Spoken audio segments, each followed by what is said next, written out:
madara Jopine nawe sani Biwa wote boma Mindalo. Ladies and gentlemen, welcome very much to this episode of Benga Chronicles. As you know, right now here at Benga Chronicles we speak about Benga music. I'm going to introduce to you an artist, a very good artist, someone I'm a fan. I am sold, and I know once you listen to his music you will be sold as well. I am the Benga Captain, Papi OdeQ, would same Kaboni. Okay, Okalo. Karibu sana, see you on the other side. Welcome.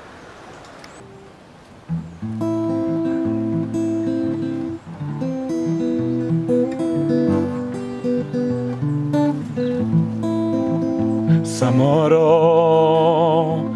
Wanda Biro mos kingeo to winji Dual moro Beluonga Kai tim tonyisa Ponjube Ochuna ka ili madara Jopine nawe sani Karichena Ichena nango Babichena yawa wayali Biwa wote boma Mindalo baby Mindalo. Brian Sigu. Sigu. So I met Brian. Brian was playing at a very famous Nairobi Benga music joint called the Gesa. He was playing with a band, and when I listened to Brian, you know, his voice, especially his voice, is what attracted me. And when you listen to his music, which I know you've heard and you're gonna listen to, I'm gonna leave a link at the right below this video. You listen to his music, his voice is just angelic. Okay, and that is one of his strongest points. So let's discuss Brian Sigu. Brian, you became an orphan at 10 years old. So you lose your mother. Okay, what happened? Losing a mom was a great thunder into my life, and it really shocked me a lot. And that was a great parent to me. She really loved me, and now she was the last thing I was remaining with. Yeah. So her passing on gave me a lot of stress, and due to the young age, you know. Yeah. I think I really passed a lot of very tough sessions and very tough seasons. During the burial day for my mom, I didn't know where to go. No. Until I got my grandfather stood up the maternal side. Your maternal grandfather? My maternal grandfather. He was a teacher, and he was a very strict man when it comes to education. Now, with the type of grandmother I was having, the father side, the paternal grandmother, okay, was very old, and my uncle also had a lot of burden to take care of me. I think so. He didn't have the school condition that my grandfather considered, and he said he's going with his grandchild. So, once your mother was buried, your maternal grandfather is the one who took you in. Yeah, exactly. Yes. So you were in school. Did you go to school immediately? You told me after taking me, because he was a teacher, I used to go to school with him. Yeah. Oh, you used to go to school where your grandfather used to teach? Yeah, no. That's very interesting. What is it that you learned that has contributed to you being the musician that you are now? It's that point in primary school that I started to face the audience. There is some countable people. That's why you started learning the confidence. Now I'd stop just singing to my grandpa and singing to our young siblings around the family there. Now it was about facing a crowd. After you finished primary school, did your grandfather continue paying for you school fees for secondary school? High school, yeah. Yeah. And now my grandfather had retired.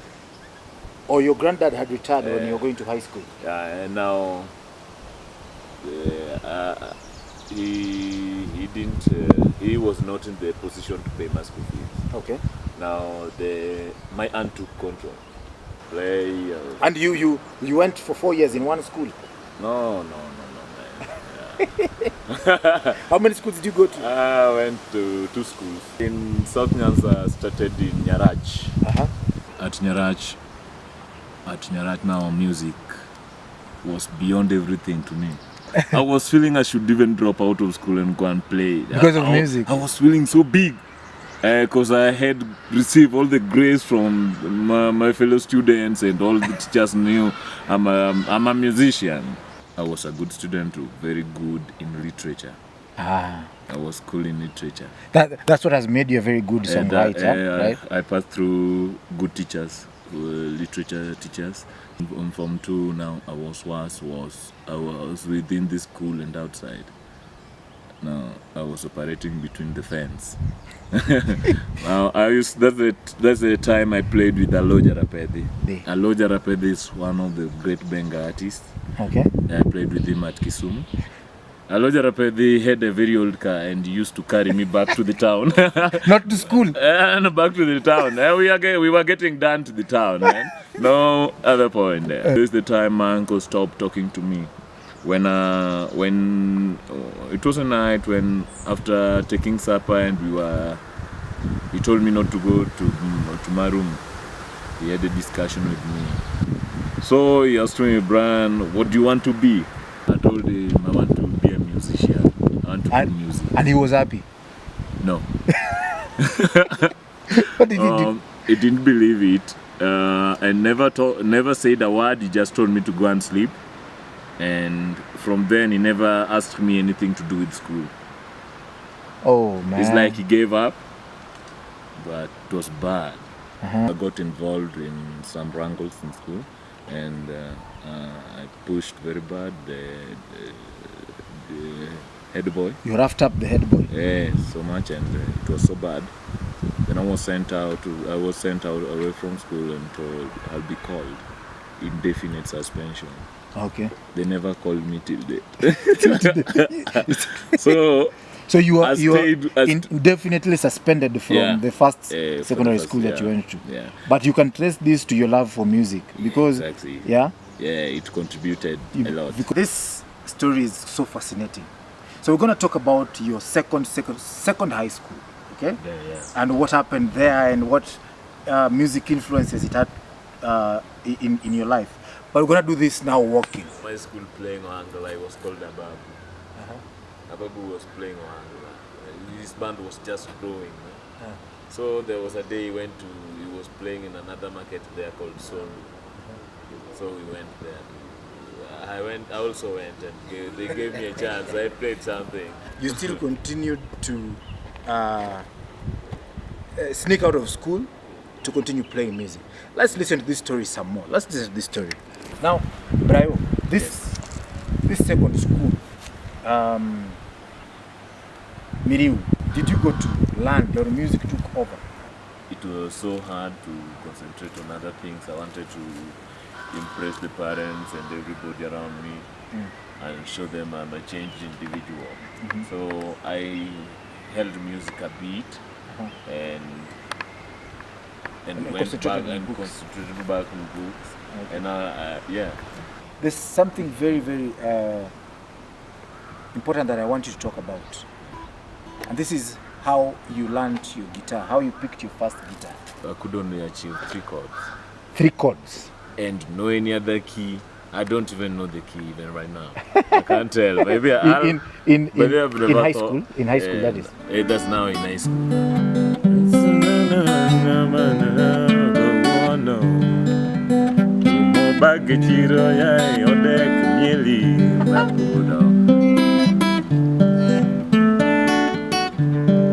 So that's what I could play then. Where did you get your first guitar? I got it from church, man. From church? That was full gospel in Rongo.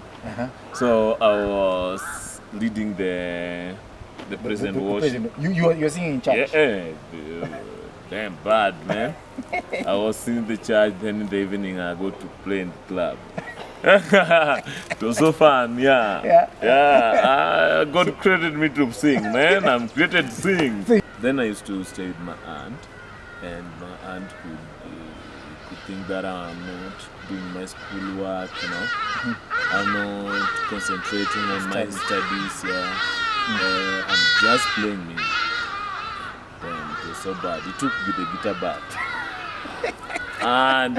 and gave an order there that I should not pick that guitar again. I should not be allowed to touch it. Oh man. So fast forward, you finish high school with all the trouble, you come into the city. What happens to you? There was a guy who first told me about the backwards and told me how to listen to music and listening and playing. Listening and playing. It's called Jeff. He used to head a kibanda and a little shop. He was selling onions. Now they had a guitar, a box guitar. Oh, he had a little shop where he used to sell onions, vegetables, but he also had a guitar. Now, so that was my first guitar in Nairobi. Okay. It was so nice. I started learning guitar there. Then I joined Conqueror's band. Okay. In a church, or it was just a the band? Conqueror's band was training in church. They were playing positive music. Okay. Gospel music. Mostly gospel music. Then I joined them. Now I was not that good in guitar, but I was playing bass guitar. That's where I got my foundation, and that's where after starting my own band, they also invited me for a project that we traveled to Norway. Tell me about your experience in Nairobi. Which band did you play with? Where did you play? I played with Madanji, and I played with Banderson, and I played with Tamasha Beats. I'm doing weekly performance. I'm based at Dagos. It's a great project that we played at Novo Festival. Tell us about the process of forming your own band. It came after a long struggle to bring dreams together. Different dreams, man. With no support, no money, it's very hard to convince individuals. Also instrumentalists in Nairobi. Now, because I was leading with that view, I was playing rhythm as I sing. Most of my mates thought this guy can do it even without us. But I didn't want it that way, because I wanted my music to sound Rich. To sound very rich with cool African sounds. Dagos is a joint for where artists go to play their music, and that is where Brian Sigu plays weekly. He used to play on Wednesday, but now he plays on Friday. Every Friday. And as you've heard, he's played at African Nouveau Festival. It's a leading festival in Nairobi, and he's also played at Ongea Summit. 2019, he played there as well. What do you think about the music scene in Kenya? So far, we are growing though. But it's bad, still bad. A lot of platforms are really growing right now.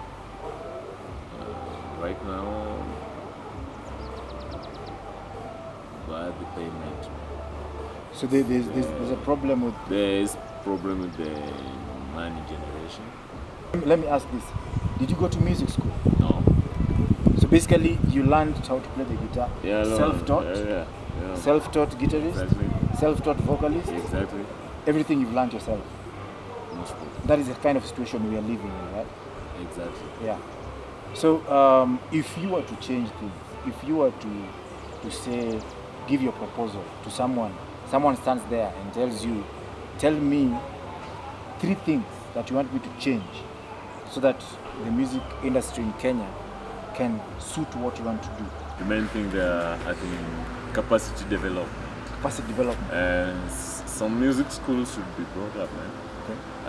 Cultural centers should be built. Government should now bring some regulation within the within the industry. Yeah. Yeah. To make it promotable. Number 3 is professionalism, embracement. Yeah. When you're a booker, you be a booker. When you're a manager, be manager, man. Promoters, be promoter. Okay. Musician, make good music. The modern sound, you can put them into Benga, man. Fuse Benga with all these other modern sounds. That's where we're going. Music is evolving, man. With the rock music. Yeah, you can rock Benga, man. Yeah. Like someday I will just want to just bang, man. Jazz. Yeah, bang jazz, man. I'll make Benga, jazzy Benga, and wait for that day. This album coming is called Tears of the Sun. It's a great fuse of Benga and chant music. Stay tuned. All right. So ladies and gentlemen, as I told you today, we were having a younger person in terms of Benga music, and this is the future of Benga music. When Brian becomes famous, you had it here first. This is the future of Benga music, and it's going to take Benga music to international levels that none of us has ever taken the music.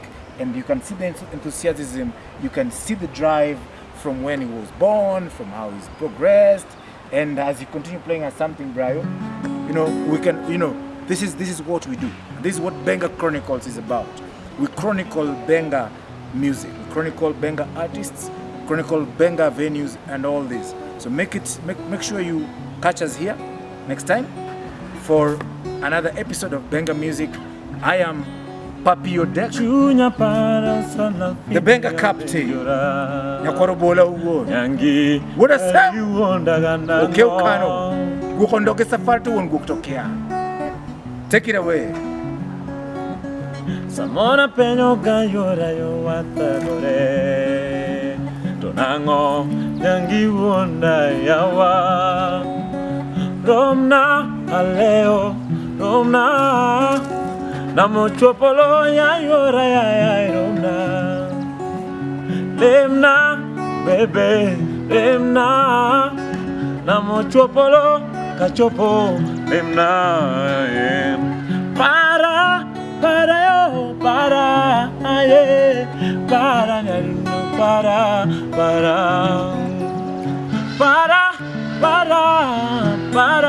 yo, para, nami para, nango.